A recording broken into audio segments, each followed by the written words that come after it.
काठमाडौँको सडक चौडा भए पनि जाम किन झन बढ्दो? के बाटो साँघुरो हुनु मात्रै समस्या हो त? वास्तविकतामा सडक विस्तार भए पनि हाम्रो ट्राफिक इन्जिनियरिङ र व्यवस्थापन शून्य हुँदा 6 लेनको सडक पनि अहिले एउटा साँघुरो गल्ली जस्तै व्यस्त देखिन्छ।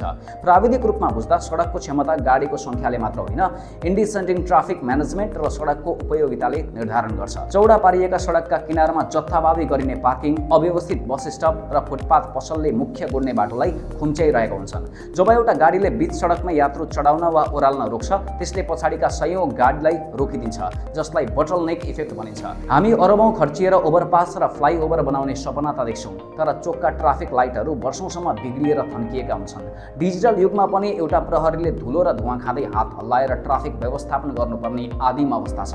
विडम्बना त यो छ कि सडक ठुलो भयो तर हाम्रा सवारी चलाउने नियम र पूर्वाधार भने अझै 20 वर्ष पुरानै ढङ्गमा चलिरहेका छन्। तपाईलाई के लाग्छ?